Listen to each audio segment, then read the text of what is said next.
Everybody wants to know if they're doing okay financially in retirement, but what if I told you that the income numbers and the net worth numbers that put you in the top 1%, 10%, or 25% only matter if you could do three other things exceptionally well? Over the past 16 years of helping people retire, I've learned something that might surprise you.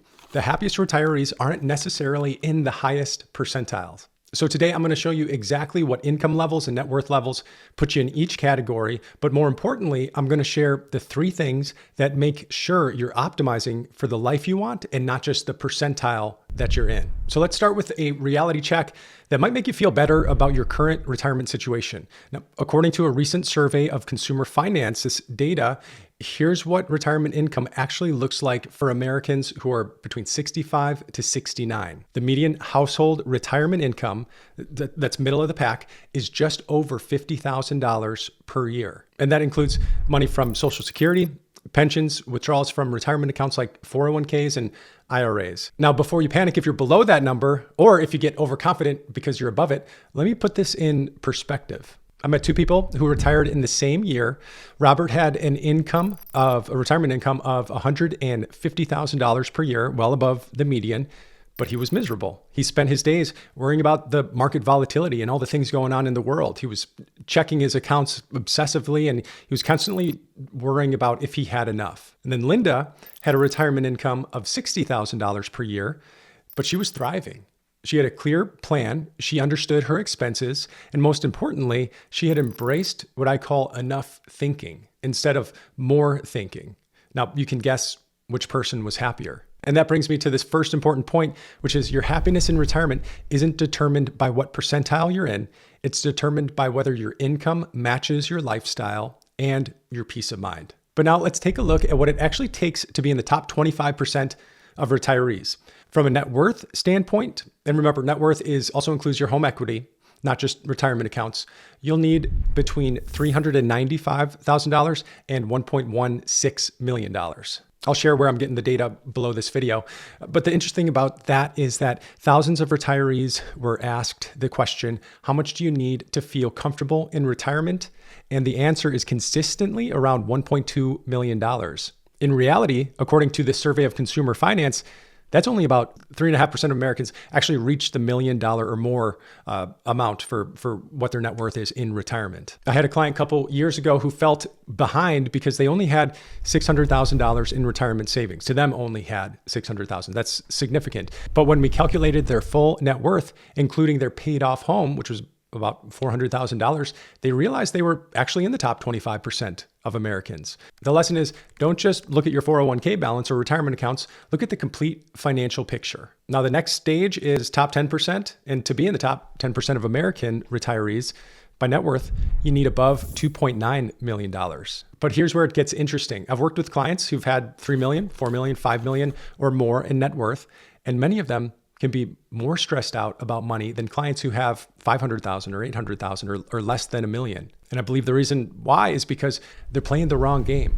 They're still focused on accumulation instead of optimization. They're focused on the number instead of the income they need to get from that number. I've shared this story before. You may have heard it, but I had a client come in and his main question was, how long till I hit $5 million? I said, good question. Let's pull up the plan and see what it looks like and when you get there. What's important about getting to $5 million? He said, that's my goal number. That's what I want to get to. I said, great. And then asked, what happens when you hit that number? And he said, I'll be happy. That's the number that I'm going for. And I said, what is 5 million going to do for you when you get there? And then he finally said, I just want to make sure that my wife is going to be okay if I were to die tomorrow. So bingo, we pulled up his plan and we looked at the income that his wife would need if he was gone. And the surprising part, he had already saved enough and he could fund his needs for his wife if he did die tomorrow. So that was just a load off his shoulders, and that changed the planning scenario completely and what he decided to do next. So don't focus on just the number, focus on creating that tax efficient withdrawal plan that's going to fund your needs. And if your advisor isn't talking about this sort of tax efficient withdrawal planning or income planning, apply for a retirement planning session below this video. Now on to the top 1% of retirees. You would need a net worth of 21.7 million or more. Now, if you're in this category, congratulations. But for the other 99% of us watching this video, here's what I want you to understand. You don't need to be in the top 1% to have an amazing retirement. In fact, let me share some data that's going to surprise you. And before I get into the next part, let me know how this is landing with you. Click the like button if it's been helpful so far. So here's the surprising part. 86% of seniors who have a total savings between $50,000 to $100,000 reported that they're doing okay and they're living comfortably in retirement. They're satisfied with their retirement. That data comes from a Federal Reserve study. And if you're thinking there's no way, that can't be possible, I believe it's true for two reasons. Number one is Arthur Brooks did some research around happiness, and he found that it comes from managing the gap between your needs and your wants, not from having more money. These retirees, they likely adjusted their expectations to match their resources instead of chasing an arbitrary number. And I learned recently that not wanting something is as good as having it. That's deep, but do you think that's true? I'd like to hear if that's true in the comments below. Is not wanting something as good as having it? And then the second point is, I believe it's true because for the majority of Americans, Social Security covers most of their basic expenses. The average couple receives between $40,000 to $50,000 per year in Social Security alone, which can be significant for people if their needs and expenses are managed. And when your foundation is solid and your expectations are realistic, you don't need millions to be satisfied. And that brings me to an important part of this video, and then I'll get to the 3 steps to take in retirement or before retirement. But the question is not what percentile am I in? The question is, do I have enough for the life that I want to live? I've seen people with $2 million who are miserable because they constantly compare themselves to people with $5 million. And then I've seen people with a lot less who are thriving because they designed a life that fits their resources. The difference wasn't money, it's the mindset. So here are those 3 things I mentioned that are more important than the percentile you're in. Number 1 is define what enough actually means for you. Not what the articles say, but what gives you peace of mind. And then 2, design a retirement around experiences and not percentiles. The happiest retirees, they look to optimize for their life, not for rankings. And then 3, let go of comparison to really embrace your own path. Chasing someone else's definition of success steals your joy. Now, if you're looking for more practical financial steps to implement, here's 4 of them for you.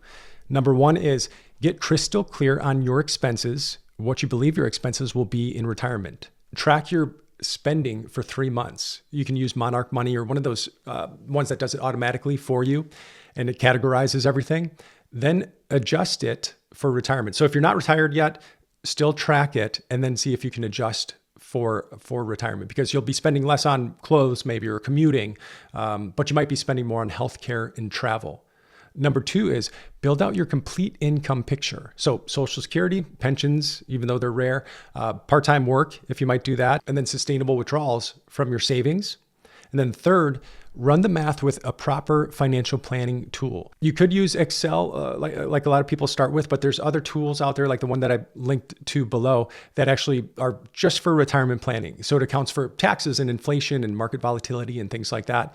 That could be worth a look at. And then 4th, like I mentioned before, define what enough means for you personally. Not what an article says or not what your neighbor has, but what gives you peace of mind for the lifestyle that you want. Let me know if this was helpful by clicking the like button. And if you want to dive deeper into creating a retirement income plan that's optimized for your happiness, check out the videos that pop up on the screen. Thanks for watching. And remember, you don't need to be in the top 1% to live your best retirement. You just need to be smart about the resources that you have. I'll see you in the next one. Take care.